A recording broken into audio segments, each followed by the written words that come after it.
মুসলিম তো সে যার হাত থেকে, যার হাতের অনিষ্ট, মুখের অনিষ্ট থেকে তার আশেপাশের ভাইয়েরা নিরাপদে থাকে, সে হচ্ছে মুসলিম। তার মানে আপনার হাত দিয়ে, আপনার কথা দিয়ে, আপনার কাজ দিয়ে আপনি আশেপাশের কাউকে যদি কষ্ট দেন, আপনি মুসলিম হতে পারবেন?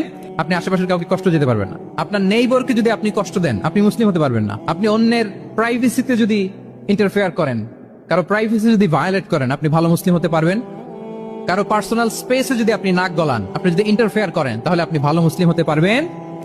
অন্যের অধিকারের ব্যাপারে ইসলাম আমাদেরকে সচেষ্ট থাকতে বলে। ইসলাম বলে ওয়ালা তাজাসসু, খবরদার খবরদার গোয়েন্দাগিরি করো না, কারো পার্সোনাল স্পেসে নাক ঢুকিও না। যেটা তোমার ইস্যু না, যেটা তোমার বিজনেস না, ওখানে তুমি কভু যাবে না।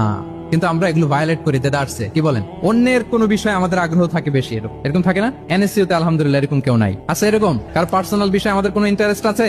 আছে না নাই? হাফ হাফ হয়ে গেছে, দেখছেন? আচ্ছা, অন্যের পার্সোনাল বিষয় জানতে খুব মন চায় কার কার? দেখি হাত তুলে ফেলছে কয়েকজন। আল্লাহ হেদায়েত দেখ আমাদেরকে। আচ্ছা, অন্যের পার্সোনাল বিষয়ে নাক গলাই না, এরকম কারা কারা? দেখি। মাশাআল্লাহ মাশাআল্লাহ মাশাআল্লাহ। ঠিক আছে, হাত নামান। ঠিক আছে, এবার দুইবারের একবারও যারা হাত তোলেন নাই তারা হাত তোলেন। আপনারা কি করেন? আচ্ছা, তাহলে অন্যের পার্সোনাল ইস্যুতে আমরা আজকে থেকে নাক গলাবো?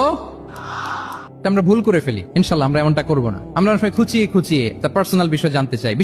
বিশেষ করে নিঃসন্তান দম্পতি পেলে আমি দেখেছি খুঁটিয়ে খুঁটিয়ে তাকে প্রশ্ন করে যে ভাই কি সমস্যা, বেবি নিচ্ছেন না কেন? কার সমস্যা? আপনার সমস্যা না ভাবির সমস্যা? আর বেটা তোর কি সমস্যা সেটা বল। একজন নিঃসন্তান দম্পতি কি পরীক্ষার মধ্য দিয়ে যায় আমাদের কোনো আইডিয়া আছে? তার এই পরীক্ষার মধ্যে যদি আমরা কাটা গায়ে নুনের ছিটা যদি দেই, তাহলে তার কেমন লাগবে বলেন তো? আছে তো সে পরীক্ষার মধ্যে। খুঁটিয়ে খুঁটিয়ে আমরা তাকে বিব্রত করার চেষ্টা করি। আল্লাহ আমাদেরকে হেফাজত করুন। এগুলো আমরা করবো না, ইনশাআল্লাহ বলেন। তাহলে দেখেন, যে ইসলাম আমাদেরকে ইনস্ট্রাক্ট করে, খবরদার কারো পার্সোনাল স্পেসে নাক গলাবে না। হ্যাঁ, প্রত্যেকের একটা প্রাইভেট স্পেস আছে, কেউ এখানে ইন্টারফেয়ার করতে পারবে